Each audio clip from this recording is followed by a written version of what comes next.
जीवन, मृत्यु और पुनरुत्थान से संबंधित सबसे आरंभिक वृत्तांतों में से एक वृत्तांत लूका नामक व्यक्ति द्वारा लिखा गया था। हम उसे लूका रचित सुसमाचार के नाम से जानते हैं, पर लूका ने कहानी को एक दूसरी पुस्तक में भी आगे बढ़ाया, जिसका नाम है प्रेरितों के काम। इसमें वह सब है जो यीशु ने अपने पुनरुत्थान के बाद जारी रखा। प्रेरितों के काम की पुस्तक शुरू होती है चेलों के साथ, जो यीशु के साथ हैं। यीशु अभी अभी मुर्दों में से जी उठे हैं और यह ऐसी बात है जिसकी कल्पना भी नहीं की जा सकती थी। और फिर हफ्तों तक जी उठे यीशु अपने उलट पुलट राज्य की शिक्षा देते रहे, जो वह नई सृष्टि है जिसका उन्होंने अपनी मृत्यु और पुनरुत्थान के द्वारा शुभारंभ किया। ये सब उत्तेजित करने वाली बातें थी और चेले तैयार थे कि इन बातों को जगत में सुनाएं। पर यीशु उनसे कहते हैं कि जब तक उन्हें एक नए प्रकार की सामर्थ्य नहीं मिल जाती, वे यरूशलेम में ही रुके रहे। इस सामर्थ्य से वे यीशु और उसके राज्य के विश्वास योग्य गवाह बन सकते हैं। फिर वह कहते हैं कि उनका मिशन कार्य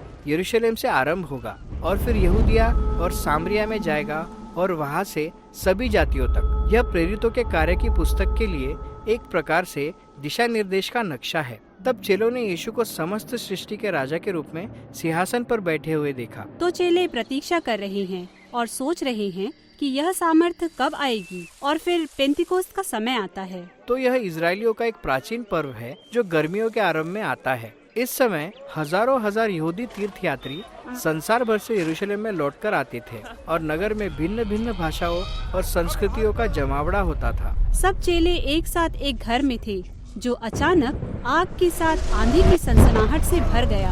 आग फटकर आग की जीभें बन गई और लोगों के सिरों पर आकर ठहर गई। यह सब क्या हो रहा है? हाँ, तो लूका पुराने नियम के एक बार बार दोहराए गए विषय का उपयोग कर रहा था, जब परमेश्वर की उपस्थिति इसी प्रकार से सिनाई पर्वत पर दिखाई दी थी और उन्होंने इजराइल से वाचा बांधी थी तथा उन्हें 10 आज्ञाएं दी थी। फिर बाद में जब परमेश्वर की महिमा आग के खम्भे में प्रकट हुई और उससे मिलाप वाला तंबू भर गया और परमेश्वर उनके बीच निवास करने आए। यह तो केवल एक ही आग का खम्भा था, अनेक नहीं। बिल्कुल सही। लूका यहाँ एक महत्वपूर्ण बात कह रहा था। यह मंदिर में परमेश्वर की व्यक्तिगत उपस्थिति अर्थात परमेश्वर का आत्मा है, जिसकी पूर्व सूचना इजराइल के भविष्यवक्ताओं ने दी थी और अब वह यीशु की देह के नए मंदिर में अर्थात उसके लोगों में निवास करने आ गया है।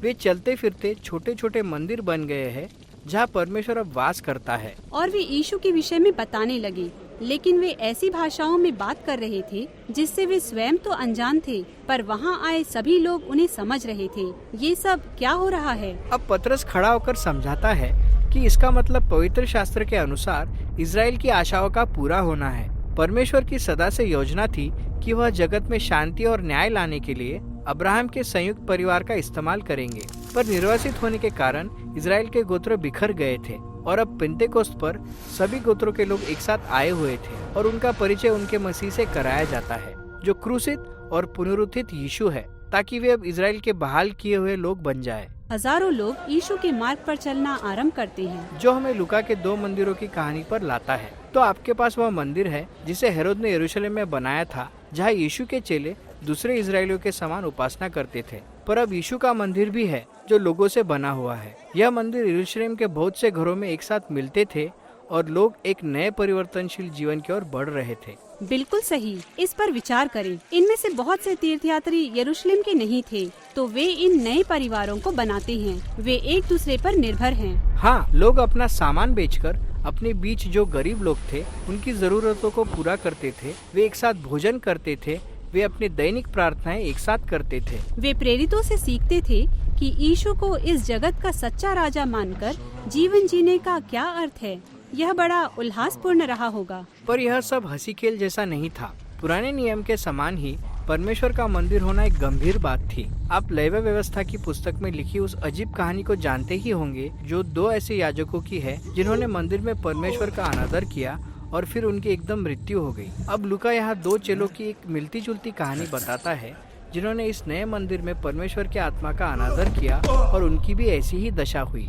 तो समुदाय में भ्रष्टाचार तो है, पर बड़ी समस्या बाहर से आ रही है। हाँ, उस दूसरे मंदिर से। उसके अगुओं को इस नई मसीही लहर से खतरा था तो वे प्रेरितों को गिरफ्तार कर लेते हैं। वे उन्हें रोकने की कोशिश करते हैं और इसके साथ ही हम प्रेरितों के काम की पुस्तक के यरूशलेम भाग की अंतिम कहानी पर पहुंचते हैं, जहां हमारा परिचय स्टीफनुस नाम के एक नए चेले से कराया जाता है। अरे हाँ, स्टीफनुस, उसे तो रोकना मुश्किल है। वह गरीबों की सेवा करने के लिए चेलों में से अगुवे के रूप में उभरता है। वह मंदिर के आंगनों में जाता है कि लोगों को यीशु के मार्ग की शिक्षा दे।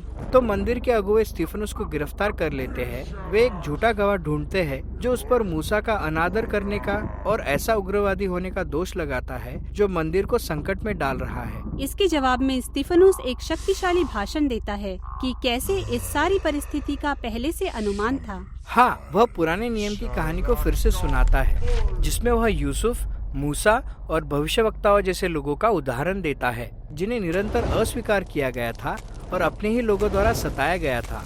इजराइल परमेश्वर के प्रतिनिधियों का शताब्दियों से विरोध करता रहा था, इसलिए उनके द्वारा यीशु का और अब उसके चेलों का अस्वीकार किया जाना स्वयं परमेश्वर को ठुकराना है। यह सुनकर वे क्रोधित हो जाते हैं और पथराव करके उसे मारने लगते हैं और आखिरकार उसे पूरी तरह से मार डालते हैं। मरते हुए उसने अपने आप को यीशु के मार्ग के लिए सौंपा कि दूसरों के पाप के लिए दुख भोगे। वह चिल्लाकर यह भी कहता है, हे प्रभु, इस पाप का दोष उन पर न हो। असल में यीशु ने भी अपने मृत्यु के समय यही कहा था। बिल्कुल सही। स्टीफनुस यीशु आंदोलन का पहला शहीद बना और भी बहुत होने वाले थे, पर इस सताव में आशा के बीज थे। इसीलिए यहाँ लूका हमारा परिचय एक नए व्यक्ति से कराता है जो एक धार्मिक अगुवा था जिसका नाम शाऊल है। वह स्टीफनुस की लाश के पास खड़ा था और उसको मारे जाने के पक्ष में था। रुको, शाऊल, आपका मतलब है वह जो बाद में प्रेरित पौलुस बना? हाँ, लूका दिखा रहा है कि कैसे एक दुखद हत्या भी यीशु के राज्य को रोक नहीं सकती है। तो बहुत से चेले जिन्हें सताया गया वे यरूशलेम से बाहर निकलकर तितर बितर हो गए